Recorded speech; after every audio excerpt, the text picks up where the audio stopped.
So now is an opportunity to make our minds peaceful, to practice mindfulness and samadhi. So we've come together now to practice, can practice knowing the in-breath and the out-breath, having mindfulness with the in-breath and the out-breath, and develop this mindfulness to be continuous. Then peacefulness of mind, samadhi, can increase and make the collectedness of mind, to make it good, to make it solid. And this is something that arises of its own accord. The 5 jhanic factors of applied thought, sustained thought, rapture, happiness, and one-pointedness will arise. And if we look at this first jhanic factor of vitakka, or applied thought, this is, for example, thinking of something that we like, something we dislike, something we hate, something we fear, and so on. Thinking of the past, thinking of the future. For example, fearing things about the current pandemic, then having worry arise in the heart, and then the mind proliferates too much, and the mind becomes chaotic. So in terms of vitakka, or applied thought, and vichara, or sustained thought, in terms of samadhi, then these 2 factors are applied to only one topic. In this case, the topic of the breath and the mantra Putto. So when the mind is on one topic in this way, then the mind becomes peaceful, it becomes collected, and this is the way of nature. So when the mind is peaceful, then rapture and a feeling of fullness in the heart arises, happiness arises, and these we can call aspects of piti, or rapture. For example, if you like something, if you have a liking for something and you can think of that, then peacefulness of mind can arise, and ease will arise, and then rapture can arise as well, and full-heartedness. So this rapture, this piti, leads to happiness of heart, and it can even lead to a happiness of heart that is continuous. When the happiness of heart is high, then the samadhi, or collectedness, can be strong and good, and the mind becomes still. And this stillness, again, is another aspect of samadhi. And then again, these 5 jhanic factors of vitakka, vichara, piti, sukha, and ekaggata arise. And this is samadhi, this is peacefulness. So again, having mindfulness, knowing the breath coming in, the breath going out. The mindfulness is continuous and clear, and this leads to samadhi. So these factors of sati, mindfulness, and samadhi, collectedness, they go together. And this still and peaceful nature of Dhamma, this peacefulness, it's something that arises and then it degrades and passes away. And after it passes away, the energy of collectedness is still there in the mind. And you can use that energy for the purpose of contemplating. And what is it that we contemplate? For example, you can contemplate the body, or vedana, the feelings of pleasant, unpleasant, or neutral. Or one can contemplate the 4 elements of earth, air, fire, and water, or the experience of pain in the body, of dukkha vedana, painful feeling in the body, or the various bodily parts, such as the teeth. Just looking at just the teeth, for example, it's natural for the teeth to degrade and fall apart. This is normal. One, in the course of one's life, uses the teeth a lot, and so it's natural that they will fall apart and degrade. And this can happen at a young age, or in old age, that the teeth will degrade and fall apart. So one should contemplate this. And when the painful feeling arises and the teeth can break or fall out, you can be mindful of the unattractive or not beautiful nature of the teeth or whatever body part it is that you're contemplating. Contemplate it as just a heap of suffering, just a pile of suffering. And it can't last forever, whether it's the teeth or the bones or whatever it is. These bodies of ours just follow conditions and they fall apart inevitably. And again, the bones, they'll degrade and they'll fall apart just like the teeth. And the painful feeling will arise.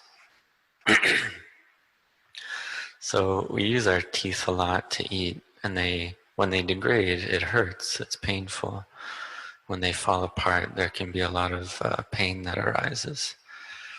One of the teachings of Luang Pu Cha, if I understood correctly, was he was saying that the teeth, when they're clean, can look white, and people, desire this, or they think, oh, that's a good thing.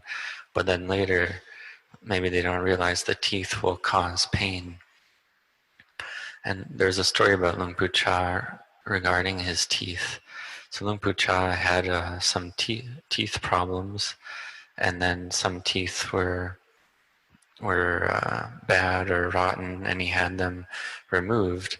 But he actually also had his good teeth removed as well, the ones that weren't hurting or degraded yet.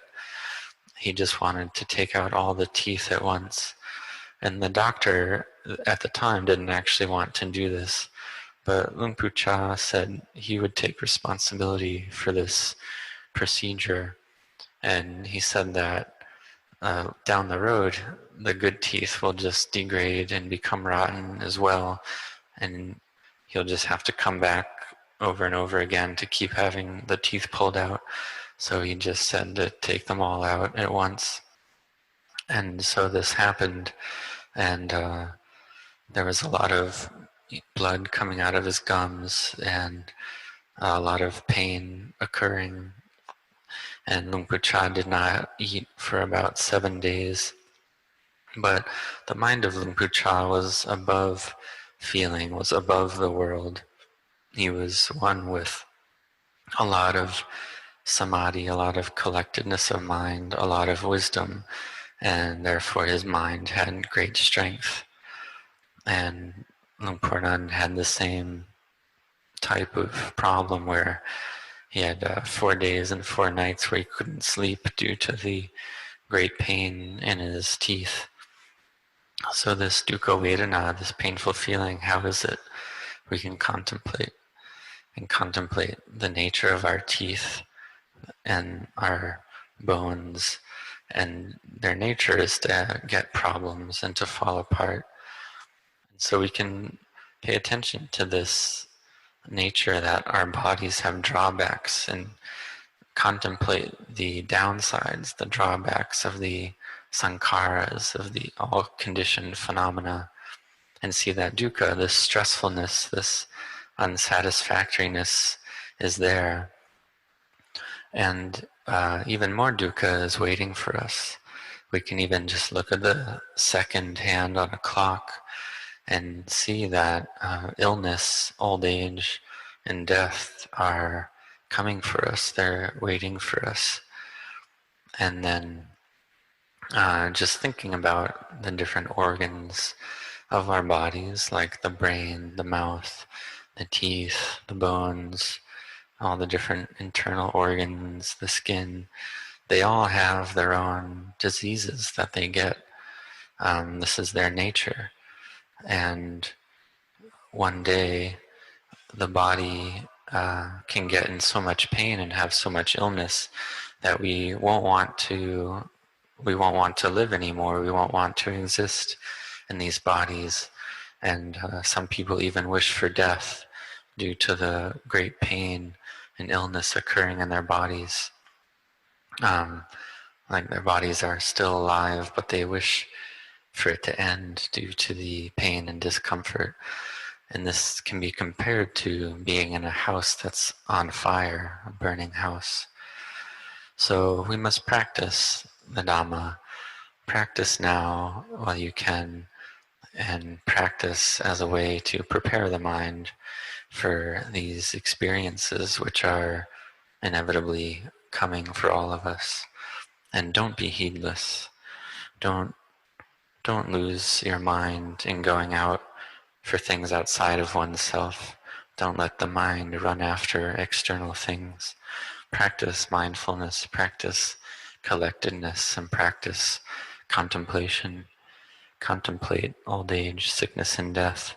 These things are normal, and we can't overcome them. We can't escape them, just like we chant in the chanting book, I am of the nature to age, I have not gone beyond aging. I am of the nature to sicken, I have not gone beyond sickness.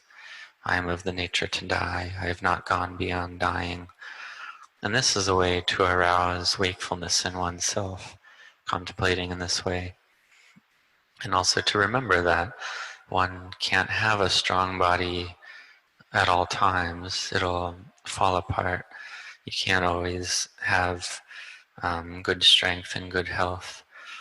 And you can think, have I ever seen an old person? Have I ever seen a sick person? And you can think to yourself, one day I must also be that way.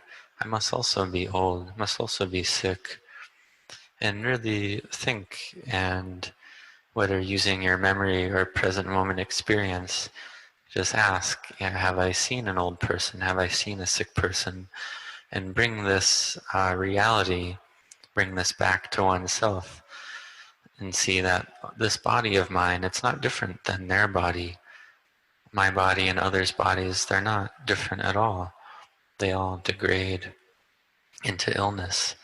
And as the cells in the body degrade, this will cause many types of illness. And for example, when the cells replicate in an uncontrolled way, this is what we call cancer. And this can give rise to great pain, even torturous levels of pain in the body. Sometimes it's easy, like a heart attack or heart failure, then one can die without too much pain. But other illnesses and other conditions can be much more painful than that. So you should chant a lot.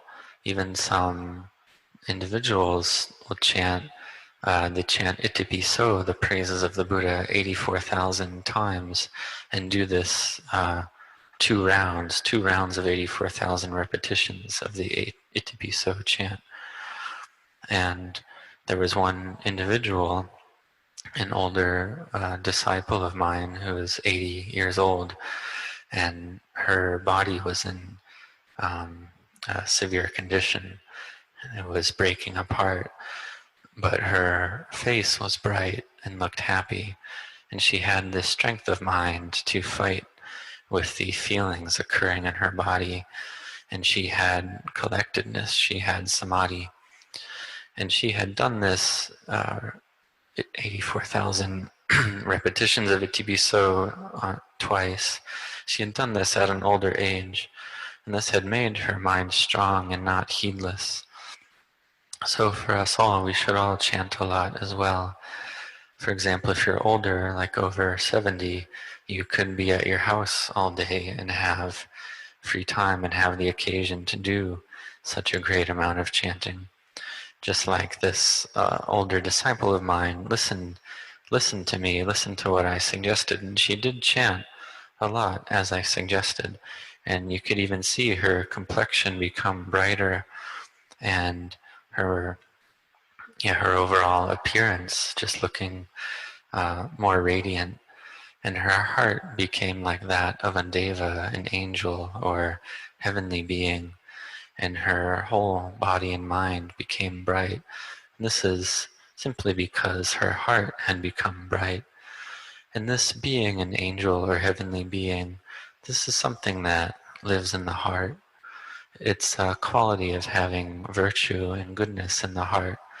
Just like the quality of being an animal, this is also something that lives in the same place in our own hearts. And being an animal is the state of not having goodness and virtue. So contemplate impermanence, stress, and not self, and see everything as empty. Then rapture can increase, samadhi can increase, and you can then be an angel, be a deva yourself, and then at that point you'll have a refuge in your own heart. Then wisdom will arise. So in the beginning, do your chanting, and you simply must practice. Old age is waiting for us all. And again, think, have you seen an old person? Have you seen someone with many illnesses? Or an old person whose legs or arms or back doesn't work, or various body parts may not work? And just again, contemplate, this is not different than my own body. This is not different than what's waiting for me. Old age is waiting for me. And just like that, you can look at a dead body and think in your memory, have you seen a dead body? And see that your own body has that same nature. It is of the nature to die. So don't be heedless. Contemplate a lot.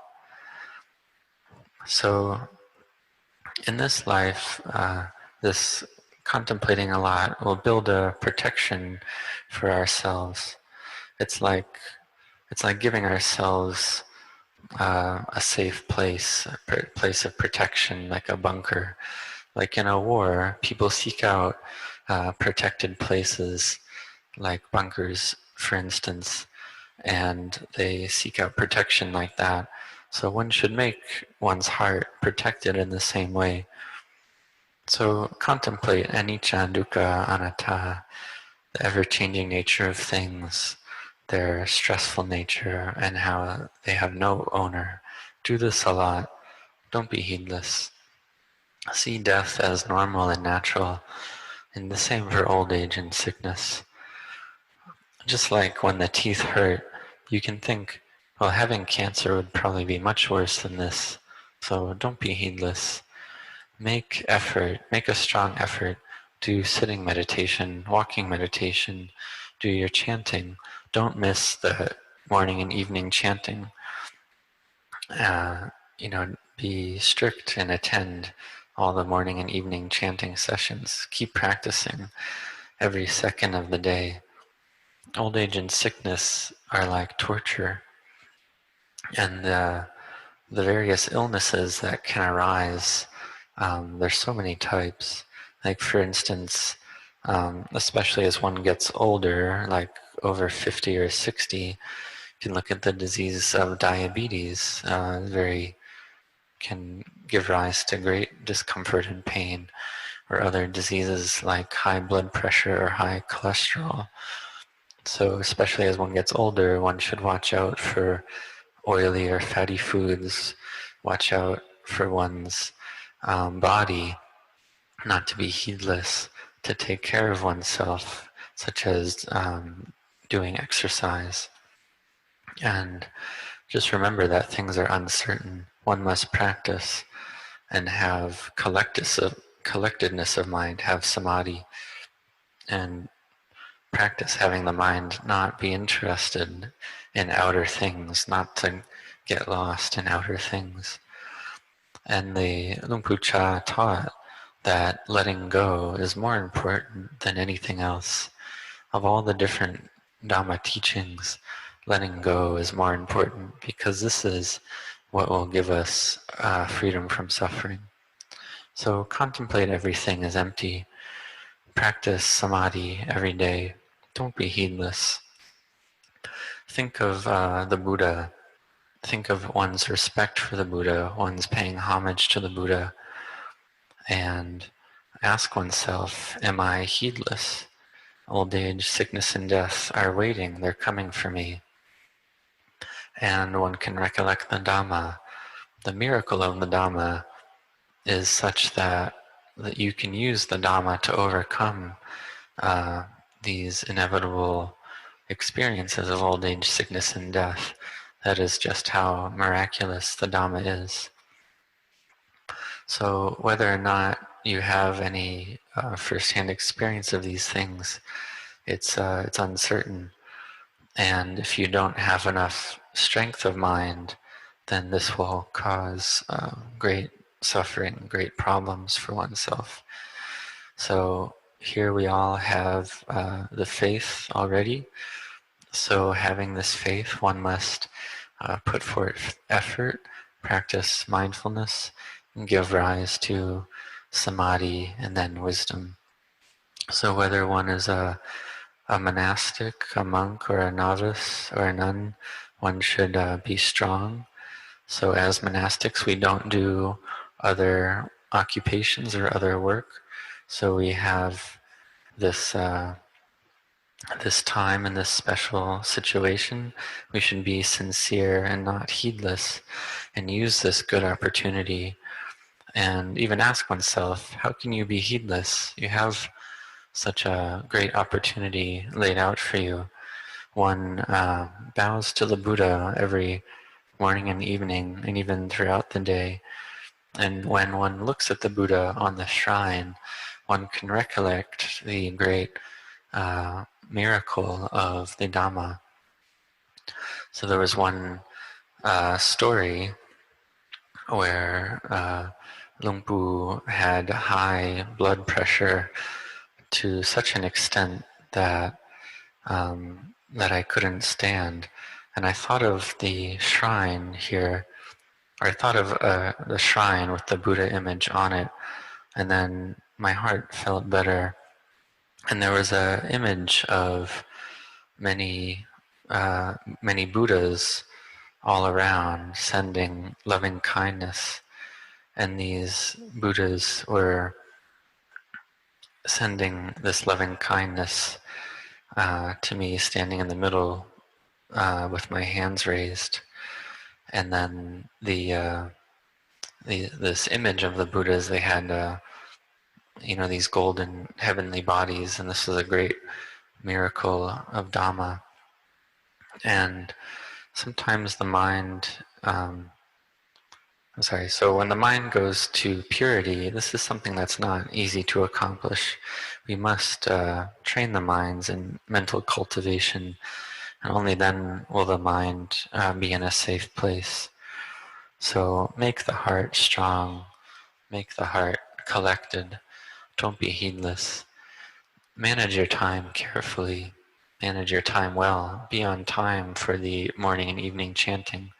If the evening chanting starts at 7:15 p.m., you should arrive at 7 p.m. before the Kruba Ajahn, before the great teacher. And one should, being on time is important, and we can cultivate being on time as a habit, which will then become a basis for our development. And other things we cultivate are things like self-sacrifice and being a good monastic that has discipline and knows the Vinaya, the monastic rules. And in this way, one can grow in Dhamma. And this is not different than for the non-monastics, for the lay people. We should all be determined to not be heedless. So may you all grow in Dhamma, may you all grow in blessings. And today is the 26th of July, 2020.